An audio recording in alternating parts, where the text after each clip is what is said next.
जो नई पीढ़ी हमारी नौजवान बालक साथी हैं, उनको विकास करने के नाते शिक्षा बहुत बड़ा एक उसका भाग है। जिस अच्छी शिक्षा के बाद अच्छे नागरिक बनेंगे, आगे बढ़ेंगे। गांव के लोगों को तालाब का उपयोग होता है, तो यहाँ 2 तालाब हैं, उनका भी पता लगा कि उनमें गंदा पानी भरा हुआ है। इनकी निकासी का प्रबंध मैंने अपने विभाग को कह दिया है, ग्राम विकास विभाग हमारा इसको ठीक करता है। उन दोनों तालाबों का जो पानी है ओवरफ्लो है, तो उसको रोकेंगे, उसका पानी बाहर से ड्रेन में ले जाएंगे और उस पानी को साफ करने की व्यवस्था जो प्रबंध करना पड़ेगा वो भी हम करेंगे।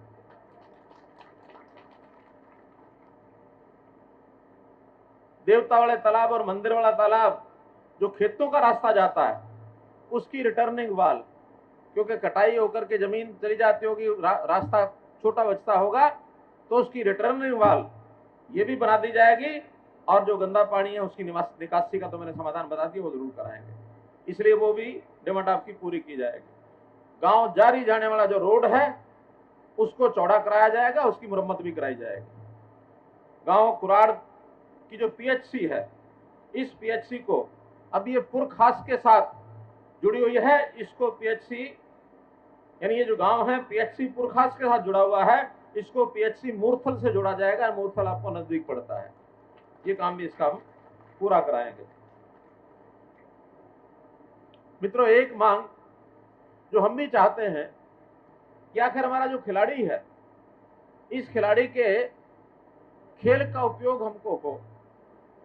तो आखिर हॉकी का ये बढ़िया खिलाड़ी, जिस हॉकी के खिलाड़ी ने हमारी टीम को जितवाया, ब्रॉन्ज की वो टीम मेडल लेकर के आई, 7 मेडल हमारे आए, टीम का मेडल केवल 1 रहा है, उसमें 6 मेडल तो जो व्यक्तिगत मेडल हैं वो मिले हैं। और इस टीम में हमारे 2 खिलाड़ी हरियाणा के हैं, उसमें एक सुमित कुमार है।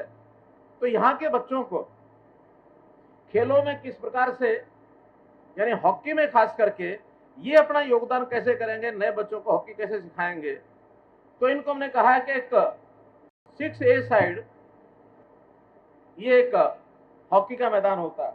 वो पूरा स्टेडियम तो जो एस्ट्रो टर्फ का स्टेडियम है, चूंकि यहाँ बहुत नजदीक है, पहले से राई में बना हुआ है, सेक्टर 4 साई का भी बना हुआ है, एक और भी है, 3 एस्ट्रो टर्फ यहाँ है, इसलिए इतना नजदीक एस्ट्रो टर्फ तो कोई भी मानेगा नहीं। लेकिन उसका एक खेल का अभ्यास खिलाड़ियों के लिए 6A साइड उसका मैदान, इसमें भी लगभग 4 करोड़ रुपए का इसका खर्च आएगा, वो हमने मंजूर किया है, ताकि यहाँ के नौजवानों को हॉकी का अभ्यास, और उस अभ्यास में मैं चाहूंगा सुमित कुमार उनका अभ्यास कराए, क्योंकि आखिर ये अब मेडल लेके आया है। तो हालांकि ये 12वीं में भी पढ़ता है, इसकी पढ़ाई आगे होनी है, इसकी पढ़ाई के साथ साथ इसको खुद भी हॉकी का अभ्यास करना है, लेकिन नए खिलाड़ियों को गुरुमंत्र देना वो भी बहुत जो है काम ही इसका होगा, तो इसको स्वीकार करना होगा। साथ ही मैं नरेश कुमार, इनके जो कोच हैं, उनको भी बहुत बहुत आभार प्रकट करता हूं कि उन्होंने सुमित कुमार जैसा खिलाड़ी तैयार किया है।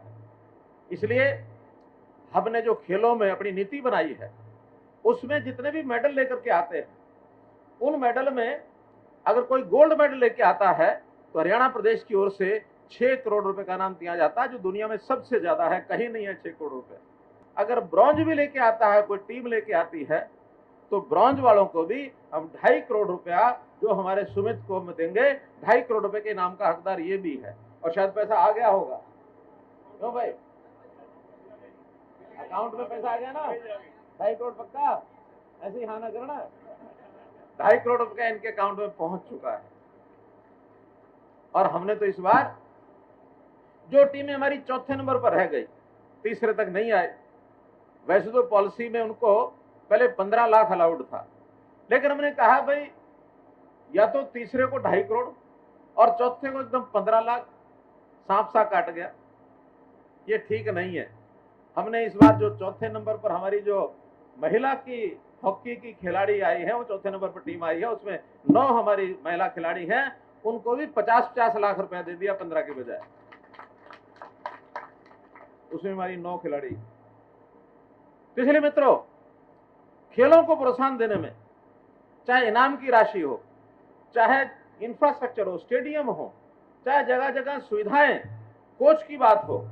अब यहां इन्होंने कहा कि हॉकी हमको सीखनी है, तो हॉकी का कोई प्रबंध और भी करना चाहिए। हमने कहा हॉकी की एक नर्सरी आपको और दे देंगे। नर्सरी यानी जो स्कूली विद्यार्थी हैं उनको हॉकी सिखाने का काम, और साथ में एक हॉकी का कोच भी देंगे। हॉकी के कोच के बिना तो नर्सरी हो नहीं सकती, इसलिए हॉकी का एक कोच भी दे देंगे इस गांव में। तो ये गांव हॉकी में और आगे बढ़े। अभी भी इस गांव में इंटरनेशनल प्लेयर 4 हैं, चौथा हमारा सुमित कुमार है, 3 उससे पहले भी हैं। तो झड़ी लगा दो गांव के अंदर कि जो बच्चा मानो पैदा हो उसको पहला शब्द जो सिखाओ ना, माँ बाप सिखाते हैं, बोल बेटा, का बोल, काका बोल, मामा बोल, पापा बोल, उसको सिखा दो बोल हॉकी, हॉकी बोल, हॉकी बोल, हॉकी बोल। अगर हमारी माताएं अपने बच्चों को शुरू में ही संस्कार डाल देंगी तो बड़ा होकर के एक दिन वो अच्छा श्रेष्ठ हॉकी का खिलाड़ी बनेगा। ये मैं आज भविष्यवाणी करता हूं।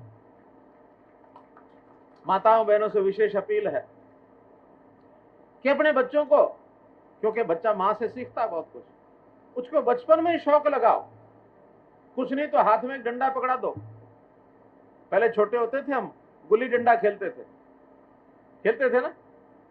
गुल्ली डंडा भी एक हॉकी का ही रूप होता था, उसी से हॉकी निकली, उसमें से क्रिकेट निकली। तो पहले खाली डंडा और बना लेते थे गुल्ली, उसी को मारते थे। तो इसलिए उन खेलों की वृत्ति को बढ़ाने में परिवार में बड़े बुजुर्ग, माताएं, उनका बहुत एक प्रकार से सहयोग होता है। उस सहयोग को वो लोग जरूर करें। इस गांव की कोई और बहुत डिमांड्स मेरे पास नहीं आई है। मैं आगे के लिए भी कहता हूं कि गांव में किसी प्रकार की कोई भी कमी हो, कोई दिक्कत हो, आप यहाँ के हमारी विधायक, हमारे यहाँ के एमपी, डीसी, किसी को भी पहुंचा देना। और कोई ना मिले तो एक आज हमने ग्राम दर्शन नाम से पोर्टल बना दिया है। कंप्यूटर खोलो, ग्राम दर्शन लिखो, अपने गांव का नाम ढूंढो, उसमें लिखो हमारी ये डिमांड है, आप लिख के भेज दो, किसी के पास जाने की जरूरत नहीं है, आपकी डिमांड अपने आप पूरी हो जाएगी। ये मैं आपको वादा करता हूं। सारे काम ऑटोमेटिक कर दिए। इस गांव में बिजली 24 घंटे आती कि नहीं आती? आती कि नहीं आती? कितने घंटे आती है? 24 घंटे बिजली आती है। क्योंकि हमने जगमग गांव, हमारा गांव एक स्कीम चलाई थी, और उस स्कीम के अंदर धीरे धीरे गांव वालों को कहा कि भाई अपने छोटी मोटी कमियां उसको दूर कर लो, कुंडी जो लगाते हो उसको दूर कर लो, बिल टाइम से भरना शुरू कर दो, मीटर बाहर लगवा लो, हम आपको 24 घंटे बिजली देंगे। मुझे खुशी है कि इस गांव को 10 जुलाई 2021, आज से 1 महीना पहले, जगमग योजना में 24 घंटे बिजली हमने दे दी थी। 1 महीने से आई होगी, उससे पहले नहीं आई होगी। और उसके लिए हमने 1 करोड़ 2 लाख रुपए अलग से खर्च किया था, फीडर पर खर्च कर दिया था। 11 केवीए इब्राहिमपुर का जो 3 गांव कुराड़, कामी और देवड़ू, इनको बिजली की सप्लाई अब 24 घंटे की जा रही है। और यहाँ का जो लाइन लॉस होता था पहले, जो 50% था बिजली की जो चोरी होती थी, मैं बधाई देता हूं आपको कि अब सिर्फ 20% रह गई है, सिर्फ 20% रह गई है।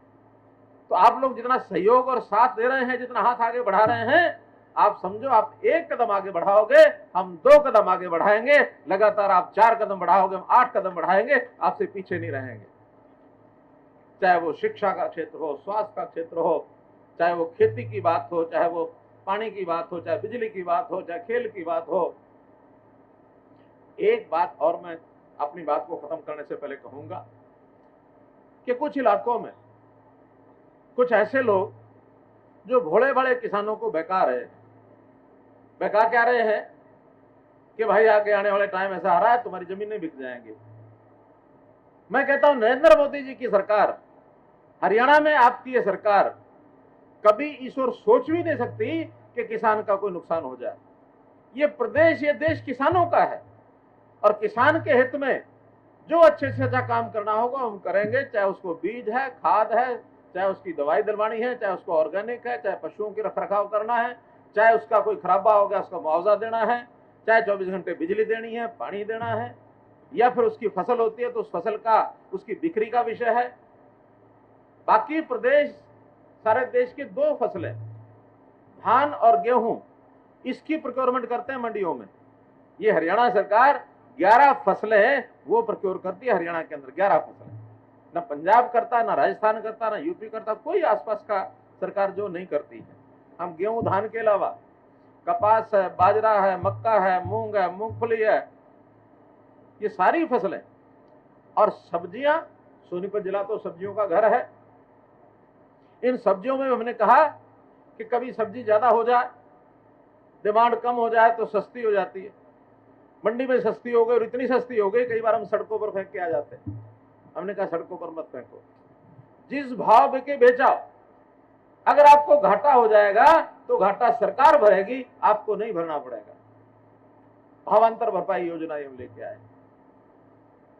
तो इस योजना में हर एक किसान को उसका जो नुकसान होता है उसकी भरपाई करने का हम काम करेंगे। कभी किसान को घाटा नहीं होने देंगे।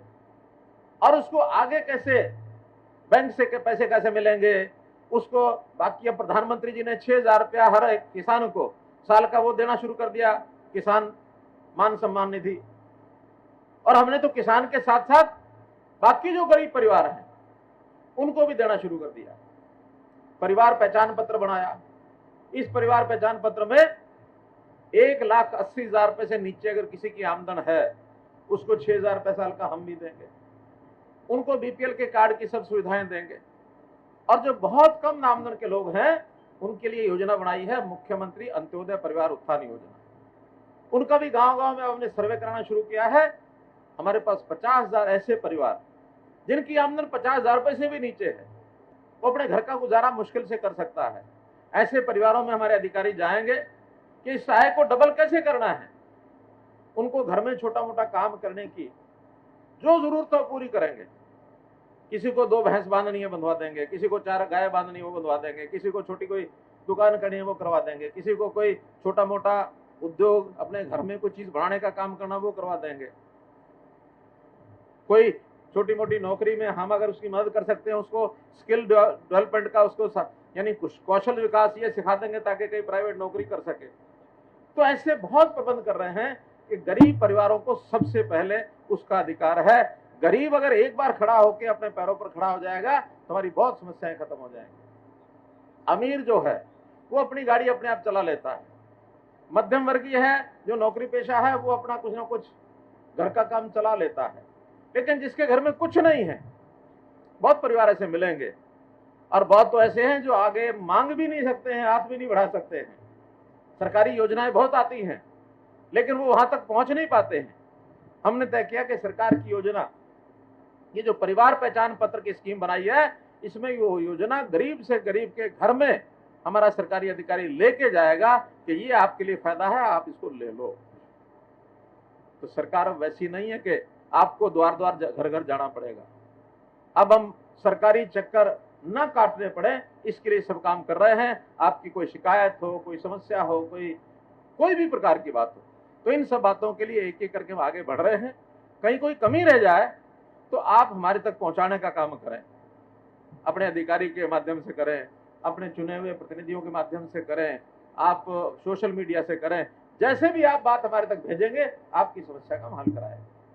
तो अंत में मैं खास करके सुमित के परिवार के बारे में जरूर कहूंगा कि एक सामान्य परिवार, गरीब परिवार जिसको कहना चाहिए, इनके पिताजी मजदूरी करते हैं और मजदूरी करते हुए भी अपने बालक को इन्होंने ब्रॉन्ज मेडल लाने तक तैयार किया। इनके पिताजी ने भी बहुत मेहनत की होगी। तो मैं इनको परिवार को भी बहुत बहुत बधाई और शुभकामना देता हूं। इस गांव को भी बहुत बहुत शुभकामना। आपका बहुत बहुत धन्यवाद।